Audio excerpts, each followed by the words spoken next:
pictures of men you like with Bill. So I did this series of community masks where my friends made these masks or told me to wear these masks to kind of torture me in some way. So me wearing tape or me wearing a mask made out of squid or my S&M mask.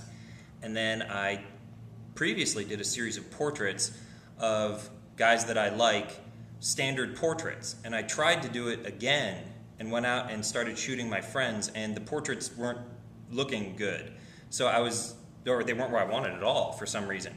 So, but in all of them, I ended up with these snapshots of the guys that I like holding my son Bill. And I've decided I'm much more interested in that because in every one of the images is this personal relation between guys that I like and my son Bill. And they reflect all of these kind of different ways of expressing masculinity and like a male bond between people. And I'm very interested that everyone's really open with expressing their love for my son, this little man, and then how that relates to how I kind of feel like we're all raising Bill. Like having my friends as part of my community, they're all teaching him different forms of masculinity as an extremely vague notion, whatever that means. And so each one of the images I find to be really interesting for me, and I think that together the subtlety matched with these masks that my friends have forced me to wear in many ways, this notion of wearing community masks. For example, this is my friend Matt, and I think it's actually a really subtle picture because in the background I've got more pictures of Bill.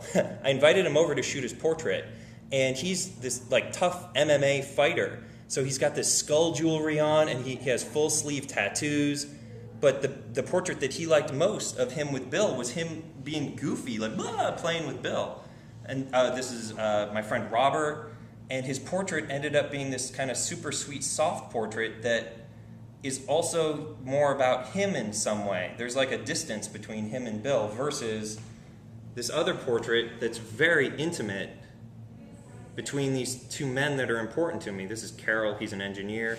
And then just the subtlety of whether or not they're looking at Bill or looking at me, I think is really interesting and highlights kind of these gendered relationships and also how they develop throughout life and how we develop them together. Like the community of men develop their gender roles together in a way is what I'm really interested in. And then these masks that we wear combined with these elements of community. So I ended up with portraits of guys that I like with Bill that I think is more interesting than just the individual portraits and my relationship to the other guys that I like.